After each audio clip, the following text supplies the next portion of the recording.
In the name of Allah, the most gracious, the most merciful, to whom we all have to turn back. Honorable listeners and respectable audience, you know that we have commenced a series of linguistics.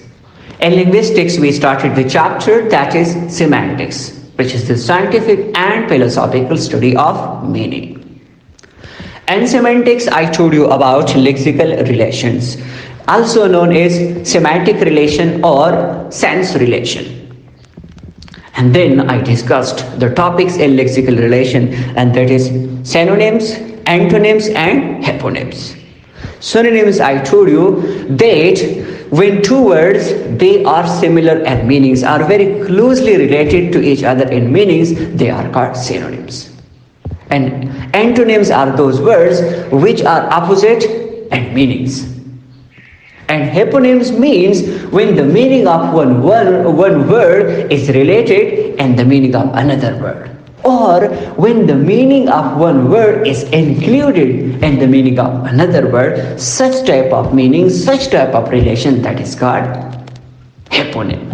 Today our topic is prototype. What is prototype and how prototype is recognizable by the people and the society? Answer to this question is that the definition of prototype is that when a whole group is represented by just a single member, that representative would be known as prototype. In other words, prototype means when a group of members is best represented by a member as a whole, a single member as a whole, that single member would be the prototype of that group. How it is? For example, we have some words. Take the example of chair, take the example of stool, and take the example of another word, bench. Listeners and audience, the question is which word represents the three words or the set in a vast way, and which word is recognizable in these three to the people and the society or by the society? Definitely the answer would be chair, because chair represents the whole group as a whole. So that's why this chair, that is the prototype of the set or these three words.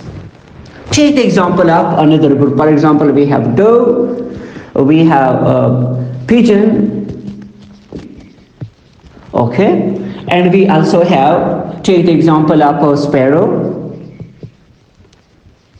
Yes.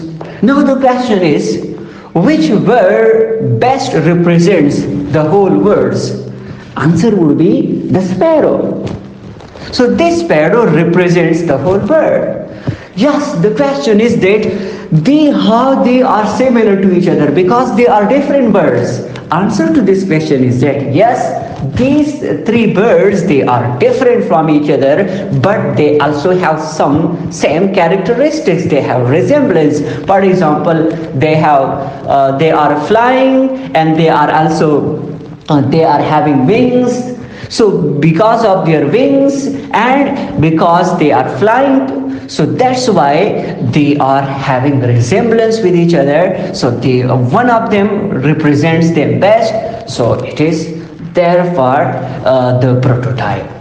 And you may also take some other examples. Just I provided one example and then another example. Hope that this topic is clear to you.